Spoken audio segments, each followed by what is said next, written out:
नमस्कार, मैं हूं विपुल सिंह। इकोनॉमिकम में आप सभी का स्वागत है। अर्थात की नई किस्त लेकर के महीना के संपादक अंशुमान तिवारी जी स्टूडियो पहुंच चुके हैं। अंशुमान सर, बहुत बहुत स्वागत है।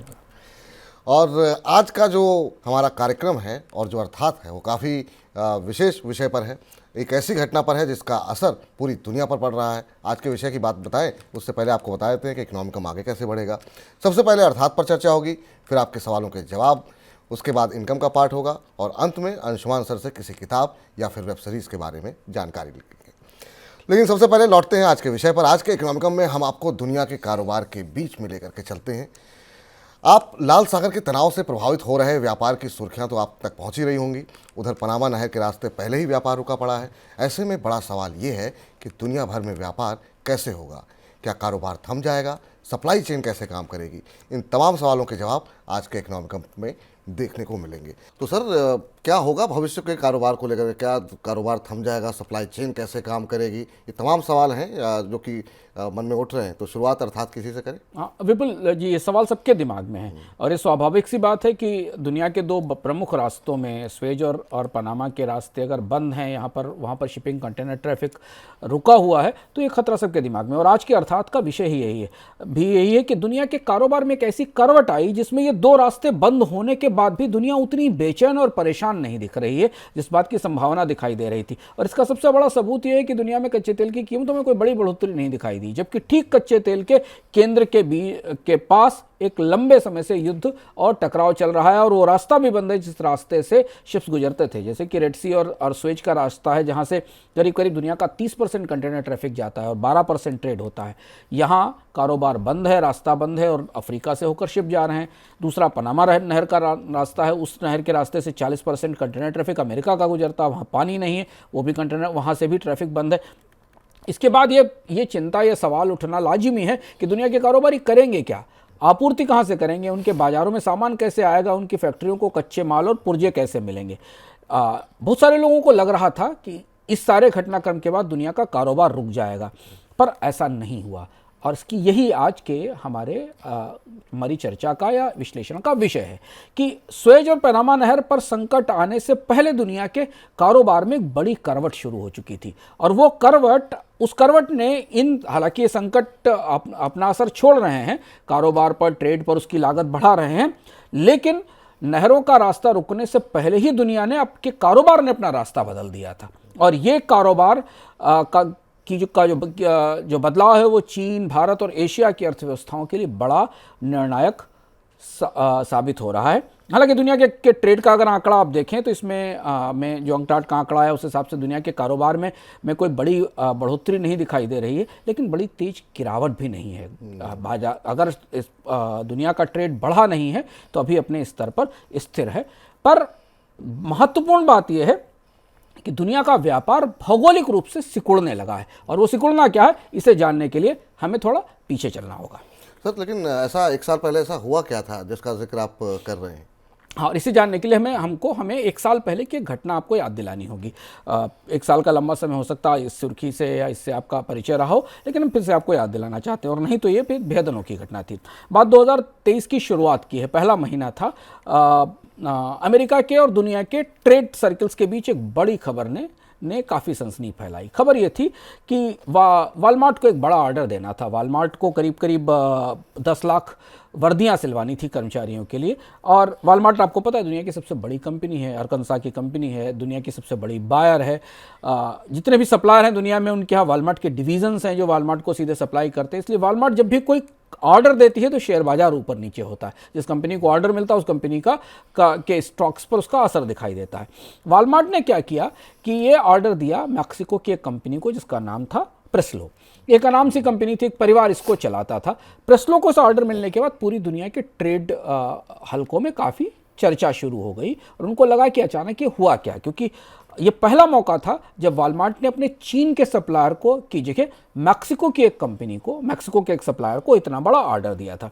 और ऐसा ही होते ही दुनिया में वो चर्चाएं निकलकर सामने आने लगी जिनसे ये समझ में आने लगा कि दुनिया के कारोबार का भूगोल अब बदलना शुरू हुआ है। पर वॉलमार्ट अकेली घटना नहीं थी, इसके साथ फिर बहुत सारी और भी चीज़ें निकल कर आई, जिससे वो ट्रेंड निकल कर आया जिस पर हम आज चर्चा कर रहे हैं। पर ये बात तो कहानी आपने वॉलमार्ट की सुनाई, और आप कह रहे हैं कि और भी घटनाक्रम रहे, और कहाँ पे कैसा कुछ देखने को मिला है? थोड़ा पीछे जाएं, 2018 में जब डोनाल्ड ट्रंप ने अमेरिका और चीन के बीच व्यापार युद्ध की शुरुआत की थी, उसी समय से दुनिया के सप्लायर्स को और कंपनियों को लगने लगा था कि उन्हें अब सप्लाई चेन्स में नए तरीके से शिफ्ट करना होगा, क्योंकि अगर ये व्यापार युद्ध लंबा गया तो बहुत सारे सामानों की सप्लाई और आपूर्ति में समस्या हो सकती है।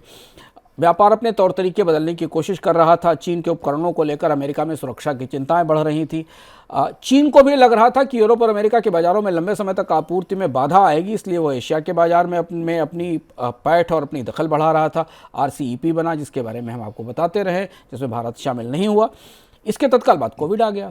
कोविड ने पूरी दुनिया के सप्लाई चेन को ध्वस्त कर दिया। फैक्ट्रियाँ सेमीकंडक्टर के लिए, कच्चे माल के लिए, ईंधन के लिए, एनर्जी के लिए पूरी दुनिया में संकट में रही 2 साल तक। और इस सप्लाई चेन के डिसरप्शन के बाद जब दुनिया में कारोबार वापस जुड़ना शुरू हुआ, तो रूस और यूक्रेन के बीच युद्ध शुरू हो गया।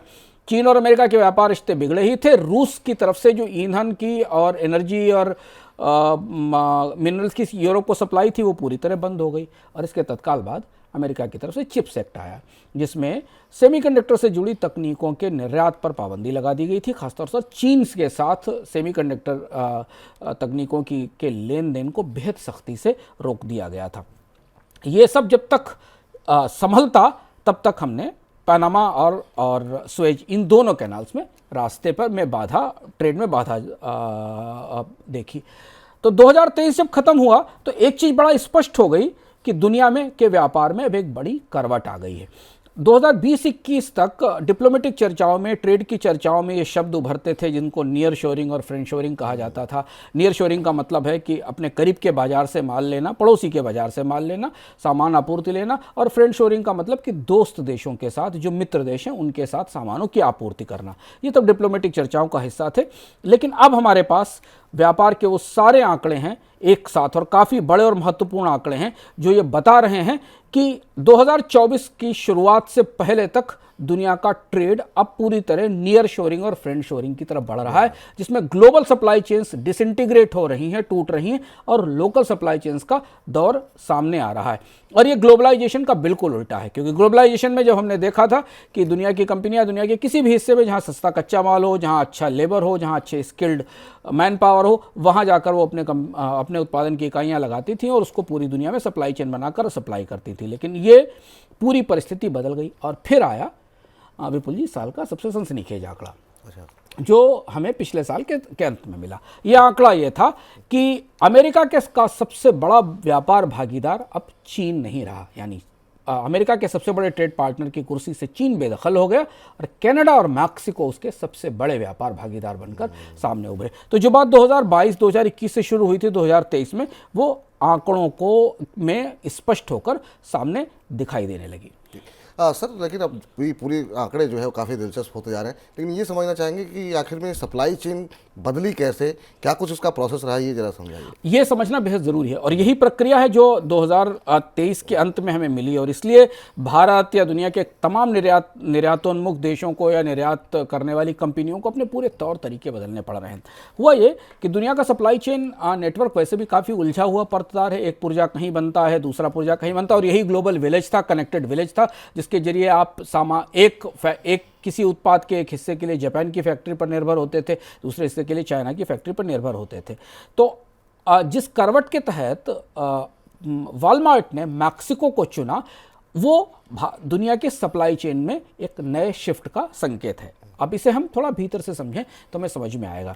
दुनिया में कई सामानों के अलग अलग नेटवर्क हैं, लोकल भी और ग्लोबल भी, लेकिन दुनिया में 5 बड़े सप्लाई चेन नेटवर्क हैं, जानना बेहद ज़रूरी है। 5 ऐसी चीज़ें हैं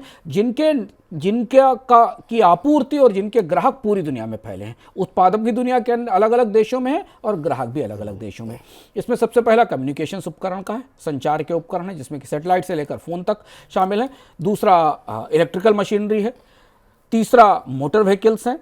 चौथे परिधान और कपड़े हैं। और पांचवा जो नेटवर्क जिसका चार्ट आपको इसमें नहीं दिख रहा है, पांचवा वो हाइड्रोकार्बन के नेटवर्क का है। अब इस नेटवर्क में कैसे बदलाव हुआ, हम कम्युनिकेशन वाले चार्ट पर वापस चलते हैं देखने के लिए। 2005 से 2021 के बीच इस चार्ट को ध्यान से देखिए। 2005 में चीन बहुत छोटा प्लेयर था इस पूरे कम्युनिकेशन नेटवर्क का। 2021 में चीन सबसे बड़ा नेटवर्क हो गया। हांगकांग इसमें सामने इसलिए आया क्योंकि हांगकांग से चाइना के सामानों का एक्सपोर्ट होता था। अमेरिका, जापान और मैक्सिको जो 2005 में इंपॉर्टेंट प्लेयर थे, वो उस आकार के आधार पर सिकुड़ गए। ये पहला नेटवर्क था और ये थी सप्लाई चेन जो कोविड के समय तक काम कर रही थी हमारे सामने। दूसरा, इलेक्ट्रिक मशीनरी का नेटवर्क। 2005 से 2005 में सप्लाई चेन इलेक्ट्रिक की पूरी तरह बिखरी हुई थी। बहुत सारे देशों में देश अलग अलग तरीके से सामान बनाते थे, जिसमें कि पोलैंड, हंगरी और बहुत सारे देश थे। 2021 में चीन इसके केंद्र में आकर बैठ गया। अमेरिका दूसरा बड़ा देश हो गया और जर्मनी एक तीसरा हिस्सा हो गया, जहां से इलेक्ट्रिक मशीनरी का एक सेगमेंट निकल कर आया। मोटर वाहन तीसरा बड़ी सप्लाई चेन थी मोटर व्हीकल्स की। इसको देखिए, 2005 में जर्मनी बड़ा केंद्र था। जर्मनी फिर भी बड़ा केंद्र रहा, लेकिन अमेरिका एक नए केंद्र के तौर पर उभरा। चीन ने इसमें अपनी दखल दी, लेकिन चीन अभी भी इस सप्लाई चेन का छोटा हिस्सा है। सप्लाई चेन की बड़ी धुरी अमेरिका और यूरोप की कंपनियों के पास है। इसके अलावा हम गारमेंट्स पे आते हैं, जो कि परिधानों का नेटवर्क है, जो दुनिया में सबसे बड़े नेटवर्क्स में। चाइना 2005 में कहाँ था और 2021 में कितना बड़ा प्लेयर बनकर इस बाजार में सामने आ गया। अब हम एक और तीसरा पांचवा नेटवर्क है, जो ईंधन का नेटवर्क है। 2020 तक मध्य पूर्व के और रूस दुनिया के तेल बाजार की धुरी थे। मिडिल ईस्ट और रूस दोनों मिलकर यूरोप और एशिया के बाजारों को, खासतौर से रूस यूरोप के बाजारों को और मध्य पूर्व के देश एशिया के बाजारों को कच्चे तेल का निर्यात करते थे। अमेरिका तब तक तेल उत्पादन का एक्सपोर्ट नहीं कर रहा था 2020 तक। लैटिन अमेरिकी बाजारों के पास अपना तेल था, क्योंकि ब्राज़ील, वेनेजुएला, इन देशों के पास अपना तेल है। कनाडा के पास, और इसके अलावा कनाडा और गुयाना जैसे सप्लायर थे जो उनको मिलते थे।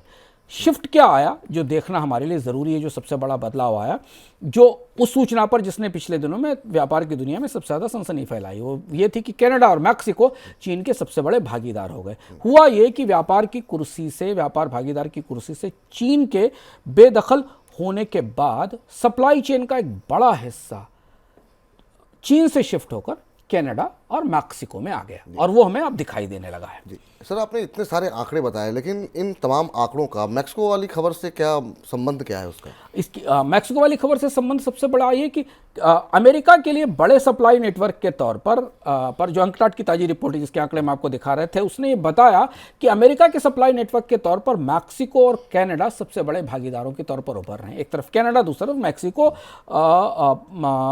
अमेरिका का बड़ा सप्लायर है।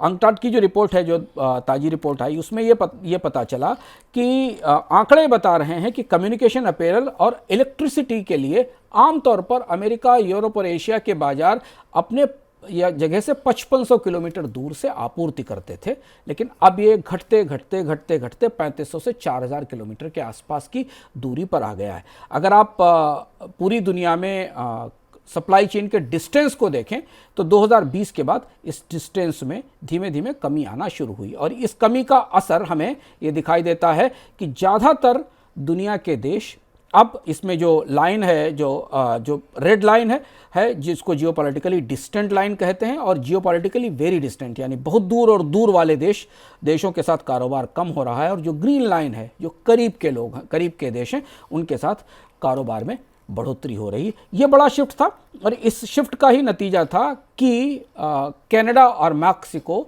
अमेरिका के लिए सबसे बड़े सप्लायर बनकर सामने आ गए।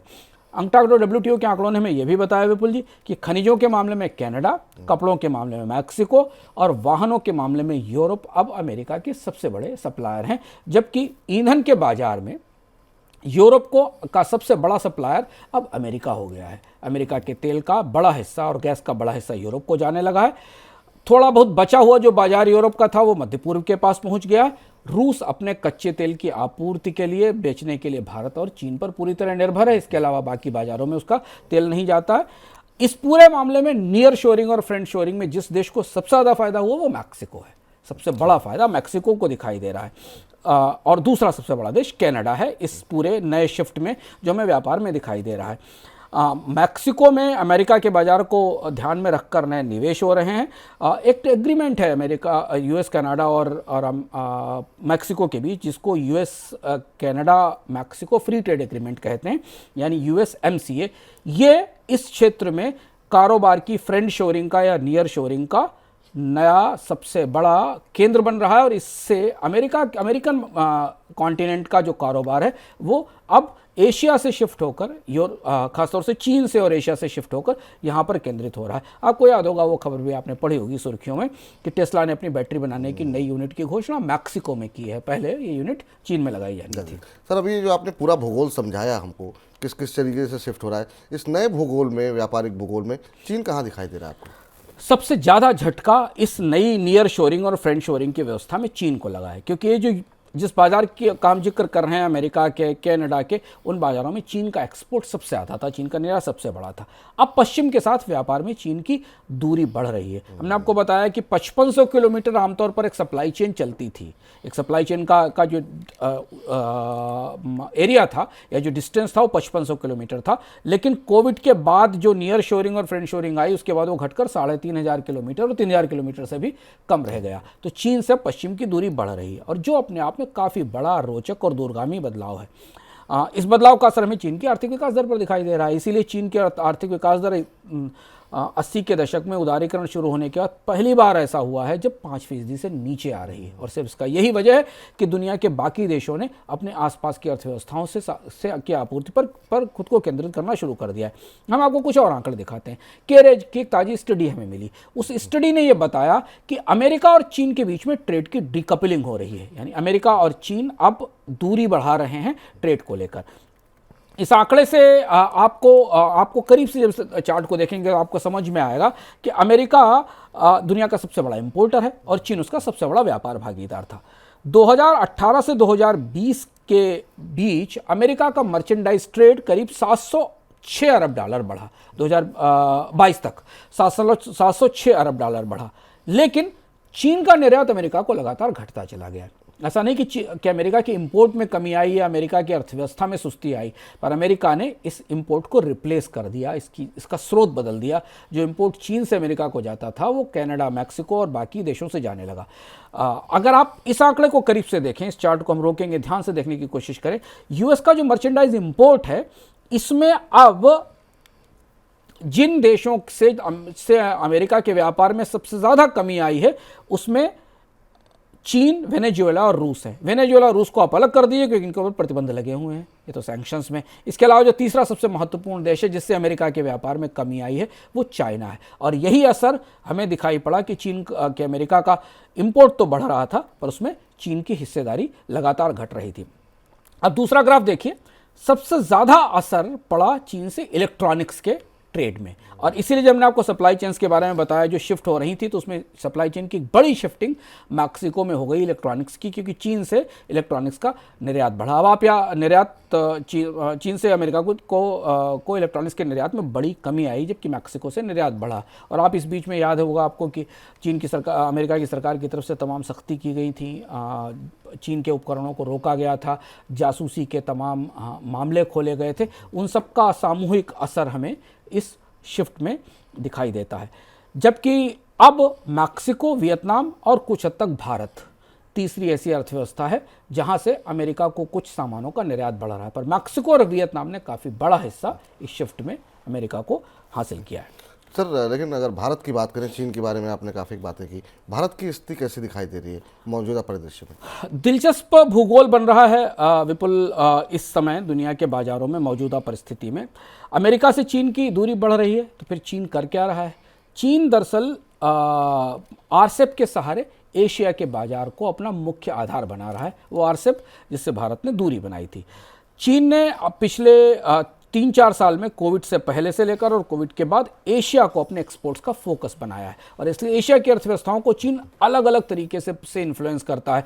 कहीं वो उसके साथ युआन में डील कर रहा है, कुछ देशों को वो निवेश कर रहा है, कुछ जगह बेल्ट एंड रोड परियोजनाएं चल रही हैं, कुछ जगह से फैक्ट्रीज और इन्वेस्टमेंट के जरिए निवेश हो रहा है। लेकिन चीन का ये ग्राफ अगर आप गौर से देखें तो आपको दिखाई देगा कि इमर्जिंग और डेवलपिंग एशिया के साथ चीन के निर्यात में लगातार बढ़ोतरी हो रही है, जबकि यूरोप के साथ और अमेरिका के साथ चीन के आयात में या कारोबार में कमी हो रही है। ब्रिक्स का विस्तार हम आपको विस्तार से बता चुके हैं। ब्रिक्स का विस्तार चीन ने इसी दृष्टि से किया कि ब्रिक्स में नए सदस्य शामिल किए गए जिनसे कारोबार बढ़ाया जा सके। इसके अलावा जो दूसरा प्रमुख बाजार है वो मध्य पूर्व का है, जहां चीन की सक्रियता तेजी से बढ़ रही है। सऊदी अरब, अमीरात और ईरान के साथ चीन इस क्षेत्र के बाजारों पर अपनी निगाह जमा रहा है। नियर शोरिंग और फ्रेंड शोरिंग में भारत चीन के मुकाबले कहाँ खड़ा है, हमारे लिए समझना जरूरी है। अमेरिका के साथ अगर आप भारत के व्यापार में हाल की बढ़ोतरी देखें तो इससे थोड़ी उम्मीद जगती है कि अगर चीन ने जिस बाजार को गंवाया, भारत के निर्यातकों ने उसे हासिल करने की कोशिश की, लेकिन करीब से देखने पर पता चलता है कि फायदा तो वियतनाम को ज़्यादा हुआ है। अगर आंकड़ों को आप भीतर से पढ़ने की कोशिश करें, और ये आंकड़े, ये चार्ट आपके सामने हैं। अगर आप यूएस से कंप्यूटर और इलेक्ट्रॉनिक्स का टोटल इंपोर्ट देखें तो उस बढ़ोतरी में 38% के साथ भारत दूसरे नंबर पर है, पर वैल्यू के आधार पर वियतनाम सबसे आगे निकल गया। यानी वियतनाम जिन सामानों का एक्सपोर्ट अमेरिका को कर रहा है वो हाई वैल्यू और क्वालिटी प्रोडक्ट हैं। भारत का वैल्यूएशन वाइज उतना एक्सपोर्ट नहीं बढ़ा। तो भारत से जो मोबाइल का निर्यात चीनी कंपनियों की तरफ से भारत से इलेक्ट्रॉनिक्स का निर्यात हाल फिलहाल में बढ़ा है, उसका असर हमें दिखाई देता है। अब दूसरी चीज़ समझना यहाँ ज़रूरी है कि भारत के पास जो एशिया का बाजार था, यानी जो ग्लोबल साउथ था, उस पर चीन काबिज हो गया। आसियान और थाईलैंड, वियतनाम और इससे और पूर्व का जो बाजार था फिलीपींस तक का, इस बाजार पर चीन ने अपना दबदबा बना लिया। और चूंकि चीन के लिए जोग्राफिकली, भौगोलिक रूप से यहाँ सामान भेजना आसान है और चीन ने अपनी क्षमताओं का इस्तेमाल करके इस बाजार में भारत से एक बड़ा हिस्सा छीनने की कोशिश की, और इसलिए भारत के निर्यात में हमें तेज गिरावट दिखाई दे रही है। क्योंकि भारत के जो पारंपरिक बाजार थे, इन बाजारों में अब चीन यहाँ से अपना हिस्सा ले रहा है। बांग्लादेश और श्रीलंका, नेपाल का बाजार लगभग चीन के पास है, आपको दिखाई दे रहा है, हर तरीके से ट्रेड के आसपास है। यूरोप के व्यापार नियम सख्त हो रहे हैं। यूरोप एक महत्वपूर्ण बाजार था जहां भारतीय निर्यातकों को आने वाले समय में तगड़ी चुनौती मिलने वाली है कार्बन के नियमों के कारण, और वो हम लगातार देख रहे हैं। भारत सरकार की भी कोशिश हो रही, लेकिन फिलहाल भारतीय निर्यातकों के लिए यूरोप का बाजार थोड़ा ज़्यादा सख्त होने वाला है। इस बीच अमेरिका से निर्यात बढ़ना, अमेरिका को निर्यात बढ़ना एक अच्छी खबर है, लेकिन यही एक बड़ा पैराडॉक्स है। भारत और अमेरिका के व्यापार रिश्ते बुरी तरह ध्वस्त हैं। पिछले 3-4 साल में भारत और अमेरिका के व्यापार रिश्तों में मुकदमेबाजी, लड़ाई, WTO में एक दूसरे के खिलाफ आरोप लगाना, ट्रंप के दौर से लेकर बाइडेन तक और ट्रंप के दौर से लेकर मोदी के इस दौर तक भारत और अमेरिका के बीच व्यापार रिश्ते सिर्फ विवादों के कारण सुर्खियों में रहे। अभी हाल में भी भारत के PLI स्कीम को WTO में अमेरिका ने चुनौती दी। भारत ने जब अभी कंप्यूटर हार्डवेयर इंपोर्ट के ऊपर सख्ती की तो उसे अमेरिका ने WTO में चुनौती दी। तो अमेरिका जो बाजार उपलब्ध करा रहा है उस देश के साथ भारत के व्यापारिक रिश्ते तनावपूर्ण भी हैं, अच्छे भी नहीं हैं, और उनमें कई सारे विवाद हैं जो सामने उभर कर सामने आ रहे हैं। अमेरिका भारत के निर्यात में दी जा रही सब्सिडी पर हमेशा सवाल उठाता है। पिछले 20 सालों का ये इतिहास है कि भारत की किसी भी स्कीम पर, जो सब्सिडाइज स्कीम है जिसमें भारत सपोर्ट करता है अपने निर्यातकों को सब्सिडी देकर, उस पर अमेरिका सवाल उठाता है। अब यहाँ चुनौती ये है कि जो ग्लोबल बाजार में शिफ्ट आ रही है, बड़ी शिफ्ट आ रही है, उसमें भारत को अमेरिका का बाजार हासिल करने के लिए अपने को और उदारीकरण करना होगा। ये जो संरक्षणवादी आग्रह हैं इनको छोड़ना होगा। कई तरीके की जो एक्सपोर्ट सब्सिडीज़ हैं उनको बंद करना होगा, क्योंकि तभी अमेरिका और यूरोप के बाजार मिल सकेंगे। क्योंकि अमीरात और या ऑस्ट्रेलिया जैसे FTA भारत ने किए हैं, पर यहाँ पर भारत का निर्यात सीमित है, आयात ज़्यादा है। इन बाज़ारों में आप चाहे अमीरात के साथ देखें तो अमीरात के साथ ऑयल का इंपोर्ट ज़्यादा है, अगर आप ऑस्ट्रेलिया के साथ देखें तो ऑस्ट्रेलिया के साथ मिनरल्स का इंपोर्ट ज़्यादा है। तो इन FTA में भारत के लिए, निर्यातकों के लिए उतनी संभावनाएं नहीं हैं जितनी भारत के आयातकों के लिए या वहाँ के निर्यातकों के लिए संभावनाएं हैं। चुनौती ये है कि बाजार में जो शिफ्ट आ रहा है उसे हम इस रोशनी में देख सकते हैं कि कोविड के बाद देश में उद्योगों के लिए मांग नहीं दिखाई दे रही। अब डोमेस्टिक कंजम्पशन की स्थिति सरकार के GDP आंकड़ों में दिख रही है कि भारतीय परिवारों की आय नहीं बढ़ने के कारण भारत में केवल एक के शेप रिकवरी बनती दिखाई दे रही।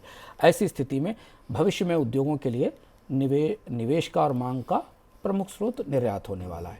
तो जैसे ही ये शिफ्ट बदलता दिखाई देगा और ये जो नियर शोरिंग और फ्रेंड शोरिंग की प्रक्रिया स्पष्ट होकर सामने आएगी, भारत को अपने कारोबार के समग्र उदारीकरण के लिए आगे जाना होगा, क्योंकि तभी हम इस नई शिफ्ट की व्यवस्था में भारतीय निर्यातकों के लिए जगह बना पाएंगे। अन्यथा कनाडा और मैक्सिको अमेरिका का बड़ा बाजार ले लेंगे, यूरोप के आसपास की अर्थव्यवस्थाएं यूरोप का बड़ा बाजार ले लेंगी, और पूर्व के बाजार में चीन सबसे बड़ी और कम लागत के साथ बहुत मजबूत प्रतिस्पर्धी के तौर पर बैठा हुआ है और आगे बढ़ रहा है। चलते चलते एक और महत्वपूर्ण बात, जो बात हम आपको बता रहे हैं ये बात सरकार के आंकड़ों से निकलती है, तो शायद सरकार के भीतर भी इस तरीके की आहटें सुनाई पड़ रही हैं। हालांकि चुनाव की तरफ जाती सरकार है, बहुत कुछ बड़े फैसले नहीं कर पाएगी, पर पिछले सप्ताह भारत के कॉमर्स सेक्रेटरी का एक बयान आया, वाणिज्य सचिव का बयान आया।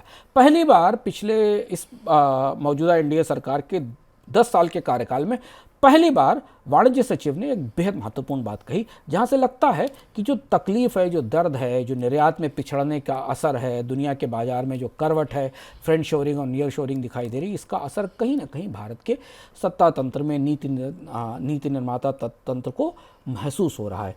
उन्होंने ये कहा कि ऊंची इंपोर्ट ड्यूटी रखने से व्यापार नहीं बढ़ेगा।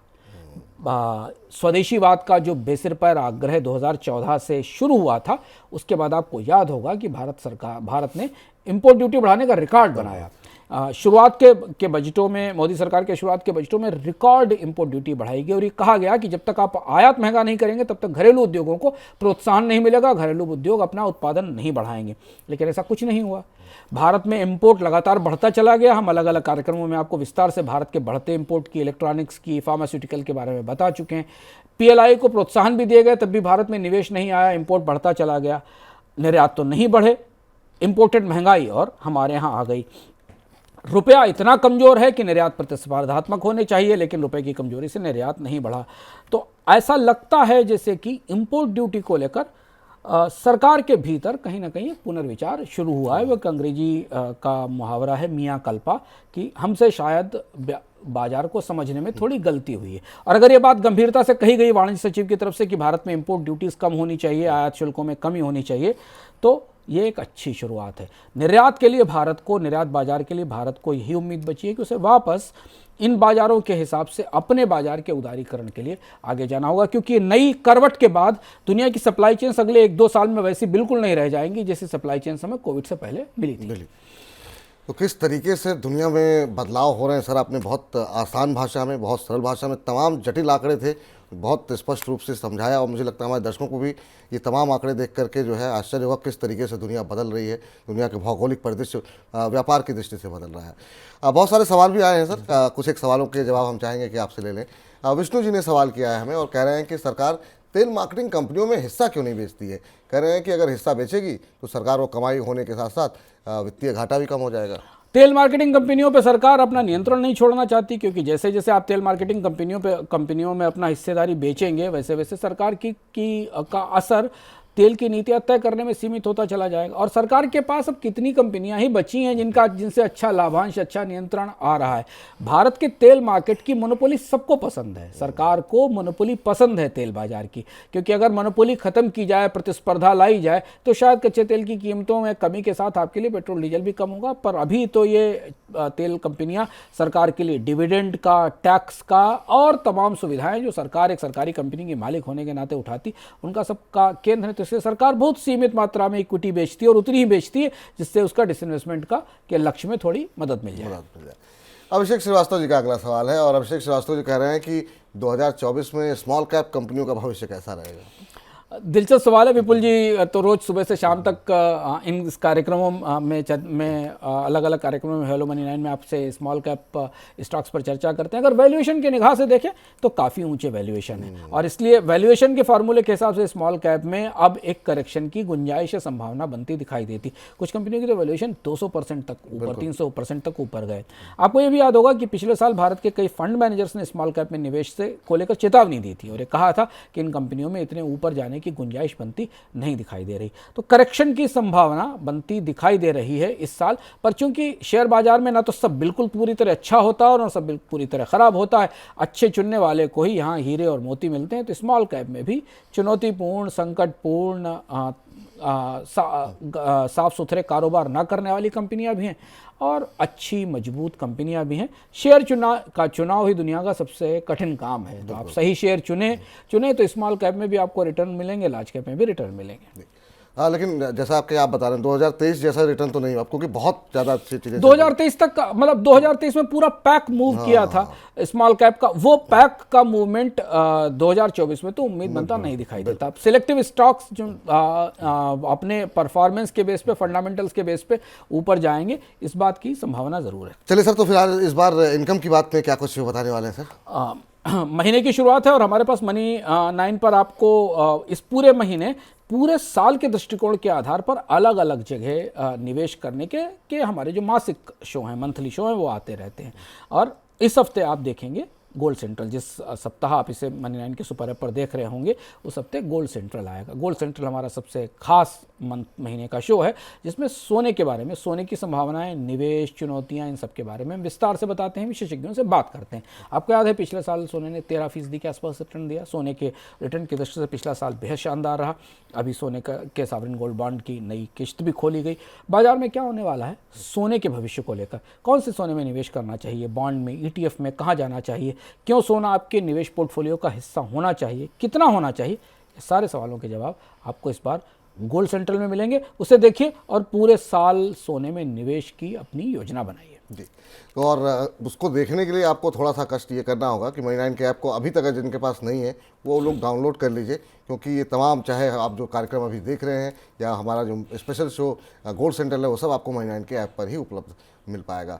सर, कोई किताब या वेब सीरीज़ कुछ रिकमेंड करना चाहेंगे? एक किताब मैंने पढ़ना शुरू किया है, ये मंगाई। दरअसल पिछला पूरा साल अमेज़ॉन को लेकर बहुत सारे सवालों के घेरे में रहा। अमेज़न पर कई तरीके के आरोप लगे, अमेज़न में मोनोपोली के भारत में भी आरोप लगे, यूरोप में भी आरोप लगे, अमेरिका में अमेज़न पर कार्रवाई हुई। एक किताब है जिसका नाम है working backwards, insights, stories and secrets of inside Amazon. Amazon का पूरा सिस्टम काम कैसे करता है, प्रोडक्ट्स को कैसे सामने लाता है, किसी प्रोडक्ट को पीछे कैसे करता है, बेहद दिलचस्प किताब है। अगर आपने किताब अभी तक नहीं पढ़ी है और आप जानना चाहते हैं कि दुनिया की सबसे बड़ी ई-कॉमर्स कंपनी कैसे काम करती है, तो कॉलिन ब्रायर और बिल कार की ये किताब पढ़ें। इस साल ई-कॉमर्स के स्पेस में बहुत सारे फेरबदल होने वाले हैं, जिन्हें समझने में आपको ये इनसाइड स्टोरी अमेज़न के भीतर क्या होता है, ये आपको समझने में मदद करेगी। तो सर, आज के इस कार्यक्रम में आप जुड़े और इतनी दिलचस्प आज का अर्थात रहा, और मतलब मुझे लगता है 2-3 बार लोगों को देखना पड़ेगा, इतने नंबर्स हैं सब चीज़ों को कंठस्थ करने के लिए और समझने के लिए, और हमारे तमाम दर्शकों के सवालों के जवाब दिए, कौन सी पुस्तक पढ़नी चाहिए, इन तमाम जानकारी के लिए सर बहुत बहुत शुक्रिया, बहुत बहुत धन्यवाद आपका। तो चलिए फिलहाल इकोनॉमिकम को यहीं पर समाप्त करते हैं और अगले हफ्ते फिर मुलाकात होगी आपसे, लेकिन तब तक आप मनी 9 के साथ लगातार बने रहिए। मुझे इजाज़त दीजिए, नमस्कार।